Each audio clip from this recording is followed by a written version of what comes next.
E aí, pessoal, tudo bem? Preparados para mais um mergulho profundo aqui no The Deep Dive? Hoje a gente vai encarar um tema bem cabeludo, viu? É polêmico. O papel do Estado na Revolução. Mas calma, não se assustem. A gente vai desvendar as ideias do Lenin lá no Estado e a Revolução e, acreditem, é mais interessante do que parece. É isso aí. Vamos nessa. A gente vai destrinchar as análises do Lenin sobre Marx e Engels. Como ele pegou as ideias desses caras e botou em prática lá na Rússia, no comecinho do século XX. É um contexto, hein? É. Revolução rolando, Primeira Guerra Mundial. Tensão total. Imagina só, o Lenin está exilado em 1917, o mundo está em guerra, e você está lá quebrando a cabeça para entender como é que a galera trabalhadora, o proletariado, pode se libertar de verdade. E é como mudar o sistema. É nesse cenário que ele mergulha de cabeça nos trabalhos do Marx e do Engels, focando principalmente nas ideias sobre o Estado. Que muita gente entende errado, né? Muita gente entende errado. E aí a gente vai desvendar esse mistério. Porque o Lenin acreditava que, para ter uma revolução de verdade, a galera tinha que, destruir a máquina estatal. Começar do zero. Explodir tudo. Mas, antes de começar a revolução, vamos entender o básico. O que é esse tal de Estado? Ué. A gente vai usar a definição do Engels. Lá no livro, A Origem da Família, da Propriedade Privada e do Estado. Beleza. Beleza? Manda ver. O Engels, ele fala... O Estado não é um negócio que, surgiu do nada. Ele nasce dos conflitos de classe, da necessidade de controlar a galera, de manter a ordem numa sociedade que está dividida em classes e que vive em pé de guerra por causa de grana. É, manter as coisas como elas são, né? Então, na visão do Engels, o Estado é um segurança de shopping que só protege as lojas chiques e deixa a galera que trampa lá se virando. É uma boa analogia. É exatamente isso. O Estado é a ferramenta que a classe dominante usa para oprimir quem está por baixo. E Marx, o que ele diz sobre isso? Ele vai além. Diz que o Estado é tipo a polícia, o exército, os juízes, as leis. Tudo isso serve para controlar a galera que trabalha, para garantir que os ricos continuem ricos e poderosos. E o Lenin? Ele chega chegando e manda real. Até as coisas que a gente acha que são democráticas, tipo votar, são só fachada. Tá. Na prática, quem manda de verdade são os burgueses, a elite mesmo com eleições e tudo mais. Caramba, então quer dizer que votar é só uma ilusão. Mais ou menos por aí. É. Mas e aquela história do Estado se extinguindo? Sumindo aos pouquinhos. Isso. Ele não ia, desaparecendo naturalmente, de boa. Um dia ele ia dar tchau. E a gente ia viver numa sociedade super legal, sem ninguém mandando em ninguém. Que nada. O Lenin acreditava que a revolução era tipo um parto. Meio dolorido, mas necessário. E essa extinção do Estado só ia rolar depois que a galera trabalhadora tomasse o poder, quando não precisasse mais de polícia para controlar um lado e o outro. A extinção não é tipo um fantasma que desaparece. É mais tipo a gente demolir um prédio. Exatamente. E para demolir esse prédio, o Lenin, seguindo a linha do Engels, acreditava que a revolução tinha que ser na marra, com luta e tudo mais. Nossa, revolução violenta, que doideira. Será que não tem outro jeito de mudar as coisas? Boa pergunta. É aí que entra a Comuna de Paris, um momento histórico que o Lenin adorava. Comuna de Paris, o que foi isso? Em 1871, os trabalhadores de Paris tomaram o poder da cidade, fizeram a própria revolução. Caramba. E o Lenin via isso como modelo, saca? Mas o que eles fizeram de tão especial? Eles fizeram umas coisas bem radicais, tipo, acabaram com o exército tradicional, colocaram os próprios trabalhadores armados para proteger a cidade. Uau. E sabe os salários dos políticos, reduzidos para a mesma faixa dos trabalhadores. Que mudança radical. Parece que eles tentaram destruir o Estado de cima para baixo e construir algo totalmente novo. E essa é a chave para entender a visão do Lenin. Ele falava que o Estado, do jeito que ele era, tinha que ser destruído. Não adiantava só trocar as peças, sabe? Trocar os políticos. Tinha que criar algo novo no lugar, inspirado na Comuna de Paris. Entendi. Você não adianta só, sei lá, trocar o rei. Acabar com a monarquia. É mais ou menos isso. Mas calma, a gente tem que diferenciar a extinção do Estado, como o Marx falava, da abolição imediata que os anarquistas pregavam. Tá. O Lenin acreditava que o Estado só ia sumir de vez quando as classes sociais deixassem de existir. Isso ia levar um tempinho. Então é tipo um processo, né? Não é do dia para a noite. Mas e a democracia? Não seria ela a solução para tudo isso? O Lenin via a democracia como uma ferramenta útil na luta contra o capitalismo, mas não como a solução final. Para ele, a democracia, do jeito que a gente conhece, ainda é um instrumento da burguesia da elite. Caramba. Então a democracia também tem seus limites. É. E o que vem depois da democracia? Como seria uma sociedade sem classes sociais? Boa pergunta. O Lenin se dedicou a responder essa pergunta e ele criticava as ideias do Kautsky, outro cara importante do socialismo, que acreditava que dava para reformar o Estado aos poucos. E qual que era o problema com as ideias do Kautsky? Ele achava que dava para domesticar o Estado burguês, sabe? Fazer umas mudanças aqui e ali, tudo ia ficar bem. O Lenin discordava totalmente. Para ele, a única solução era a ruptura radical, a revolução. Então, na visão do Lenin, não adiantava tentar melhorar o sistema, tinha que começar tudo de novo. Exatamente. E essa crítica ao Kautsky nos leva a outro ponto importante do Lenin. O medo da burocracia. Ele tinha pavor de que a burocracia dominasse tudo, até mesmo os movimentos revolucionários. Burocracia. Mas isso não é um problema só do Estado. Tipo, fila de banco, papelada, essas coisas. Não, o Lenin achava que a burocracia podia contaminar qualquer organização, até mesmo as que lutavam pela revolução. Imagina só. Você luta para mudar tudo e aí no final acaba criando outro sistema cheio de regras e privilégios. E isso é frustrante. Total. E o que o Lenin propunha para evitar isso? Ele tinha umas ideias radicais para combater a burocracia, tipo controle dos trabalhadores sobre as decisões, rodízio de cargos e a possibilidade de tirar do poder quem não estivesse fazendo um bom trabalho. Caramba. Parece que o Lenin não queria só mudar o sistema. Ele queria criar um jeito totalmente novo de fazer política com mais participação do povo. Exatamente. E essa é a essência do pensamento dele. E a gente vai continuar explorando essas ideias na próxima parte do nosso mergulho profundo. É isso aí, pessoal. Fiquem ligados que a gente volta já para desvendar mais mistérios do Estado e a Revolução. E aí, pessoal, de volta para a segunda parte do nosso mergulho no Estado e a Revolução. A gente viu na primeira parte como Lenin detonava o Estado burguês, né? Defendia a necessidade de uma revolução para acabar com a exploração, lembra? Lembro, sim.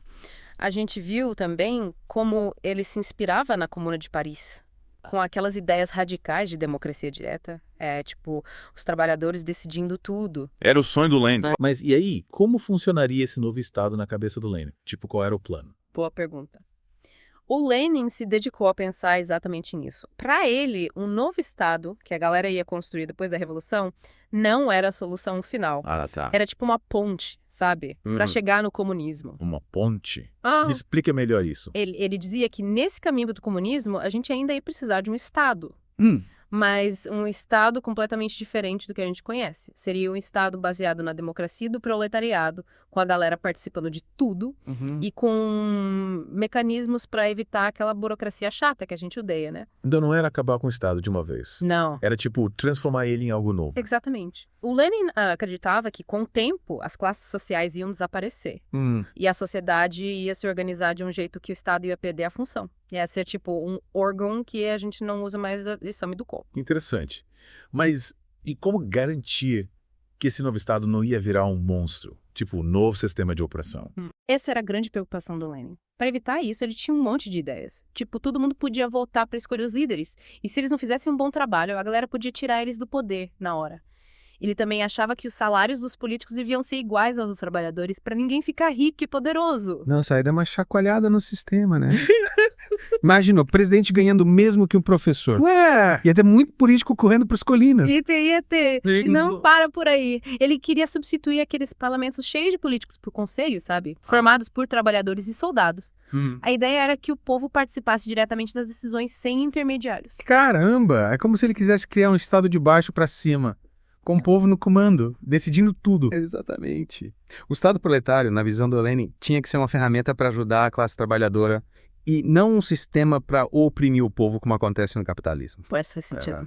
Mas é a democracia. Como ela se encaixava nesse novo Estado? Para Lenin, a democracia era importante na luta contra o capitalismo, mas não era o objetivo final. Ele acreditava que, durante essa fase de transição para o comunismo, a gente teria uma democracia diferente, que ele chamava de democracia proletária. Democracia proletária. Como funcionaria isso? Seria uma democracia mais direta, com a participação de todo mundo. Tipo, através dos soviets, que eram conselhos formados por trabalhadores e soldados que surgiram lá na Rússia durante a Revolução. Então, basicamente, a gente ia trocar as eleições tradicionais por, sei lá, assembleias populares, onde todo mundo podia dar sua opinião e decidir as coisas. É isso aí. O Lenin acreditava que essa democracia proletária seria muito mais ampla, muito mais profunda do que a democracia burguesa, porque ia permitir que os trabalhadores participassem de todas as decisões. tanto na política quanto na economia. Parece que o Lenin queria criar um sistema onde o poder estivesse realmente nas mãos do povo, e não de uma elite política, né? Mas e depois, quando o comunismo chegasse? O que ia acontecer com essa democracia proletária? Essa é uma pergunta que o Lenin também se fez. Ele achava que a democracia, mesmo a proletária, ainda era uma forma de Estado, um jeito de organizar a sociedade. No comunismo, a gente ia superar as divisões de classe. E a necessidade de um Estado ia desaparecer. Então, na visão do Lenin, a gente ia chegar num ponto em que nem ia precisar mais de eleições, de governo. Tipo, a sociedade ia se auto-organizar. Exatamente. O Lenin acreditava que no comunismo a sociedade ia ser tão desenvolvida que a gente não ia precisar mais de leis, política ou políticos. As coisas iam funcionar naturalmente com base na colaboração, na solidariedade entre as pessoas. Caramba, parece até utopia, né? Um mundo sem Estado, sem exploração, sem ninguém mandando em ninguém. Será que isso seria possível? É uma visão otimista, sem dúvida. Mas, para o Lenin, o comunismo não era um sonho impossível. Era um objetivo a ser alcançado. Ele acreditava que a humanidade era capaz de construir uma sociedade justa e igualitária, onde todo mundo pudesse viver com dignidade e liberdade. Que bonito. Mas e aí o que aconteceu na prática? O Estado soviético, criado pelo Lenin, conseguiu realizar essa visão. Infelizmente, a história do Estado soviético foi bem diferente do que o Lenin imaginava. A burocracia tomou conta de tudo, a repressão política aumentou e o Estado acabou se tornando autoritário, bem distante do ideal de um Estado proletário democrático. Puxa, que pena. Mas mesmo que a experiência prática não tenha dado certo, as ideias do Lenin ainda podem nos inspirar. Com certeza. As reflexões dele sobre o Estado, a luta de classes, os desafios da construção de uma sociedade socialista continuam super relevantes para entender o mundo de hoje. A gente pode se inspirar na crítica que ele fazia ao capitalismo, Isso. na defesa da participação popular, na busca por um futuro mais justo, mais igualitário. E não podemos esquecer da crítica dele à burocracia. A gente tem que estar sempre atentos para evitar que qualquer sistema, seja ele capitalista ou socialista, se torne um monstro que oprime o povo. Verdade.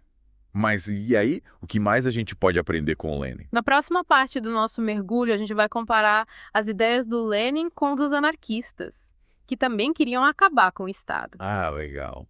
A gente vai entender as diferenças entre essas duas correntes de pensamento e como essa discussão influenciou a história dos movimentos revolucionários. Fiquem ligados. É isso aí, pessoal. Voltamos já já para a última parte do nosso mergulho no Estado e a Revolução. Até a próxima. E aí, pessoal, de volta para a última parte do nosso mergulho no Estado e a Revolução. A gente já viu como o Lenin imaginava um Estado novo, né? Controlado pelos trabalhadores, como um passo para chegar no comunismo. Mas e aí? Todo mundo que queria mudar o mundo pensava igual. Ah, não, nem todo mundo. Lembra dos anarquistas? Eles também queriam acabar com o Estado. Mas tinha umas ideias bem diferentes das do Lenin. Tipo, esquerda versus esquerda. É, tipo uma briga de irmãos. Me explica essa treta aí. Os anarquistas queriam dar um tchau e benção pro Estado na hora, tipo, sem cerimônia. Já o Lenin, como a gente viu, era mais estratégico, né? Queria usar o Estado para construir o socialismo antes de dar o tchau definitivo. Então, para Lenin, o Estado não era o vilão da história. Não. Ele via o Estado como uma ferramenta, sabe? Tipo um martelo. Nas mãos erradas, ele podia ser usado para oprimir o povo. Mas, nas mãos da classe trabalhadora, ele podia ser usado para construir uma sociedade mais justa. Então era tipo, pegar o martelo do inimigo e usar para construir a nossa casa. É isso aí. O Lenin não queria só destruir o Estado burguês. Ele queria criar um novo tipo de Estado controlado pelo povo, para garantir que a transição para o socialismo acontecesse sem caos. Faz sentido. Mas e os anarquistas? O que eles achavam disso? Eles achavam que o Lenin estava enganado. Para eles, qualquer tipo de Estado, mesmo o proletário, ia acabar virando um sistema de opressão. Eles acreditavam que a gente podia viver numa sociedade sem Estado, sem leis, sem polícia, com todo mundo se organizando de forma livre e espontânea. Nossa, parece até um sonho. Mas será que isso ia funcionar na prática? O Lenin achava que não. Para ele, a ideia de uma sociedade sem Estado era muito utópica, tipo, ignorava a realidade da luta de classes. Ele acreditava que para chegar no comunismo, a gente ia precisar de um período de transição com organização, disciplina, e o Estado proletário ia ser fundamental para garantir isso. Então Lenin achava que a gente não podia sair destruindo tudo sem ter um plano. Exatamente. Ele era um cara prático, sabe? Sabia que a gente não ia mudar o mundo de uma hora para outra. Mas, mesmo defendendo a criação de um Estado proletário, o Lenin tinha um medo danado da burocracia. Ele não queria que o novo Estado virasse um monstro igual ao antigo. Mas como evitar isso? Tipo, como impedir que o poder subisse a cabeça dos líderes do novo Estado. O Lenin tinha umas ideias bem radicais para combater a burocracia, lembra? Eleições diretas para todos os cargos, rodízio de funções, salários iguais para trabalhadores e funcionários, participação popular nas decisões. Ele queria criar um Estado que fosse o mais horizontal possível, sabe? Com o mínimo de hierarquia, de privilégios. Parece que o Lenin queria criar um Estado que fosse, sei lá, dos trabalhadores, pelos trabalhadores e para os trabalhadores, né? Exatamente. Ele sonhava com um Estado que fosse um instrumento de libertação, e não de opressão. É claro que, na prática, as coisas não aconteceram exatamente como ele imaginava. E aí? Mas, mesmo com todos os erros, os desvios do Estado soviético, as ideias do Lenin continuam nos inspirando a lutar por um mundo mais justo e igualitário. É verdade. E aí, o que você acha? A gente pode aprender com o Lenin hoje em dia. Com certeza. A gente pode aprender com a crítica que ele fazia ao capitalismo, com a defesa da participação popular, com a busca por um futuro sem exploração. O Lenin nos mostra que a gente não pode ter medo de sonhar com um mundo melhor. É isso aí. E que a luta por esse mundo vale a pena. É isso aí.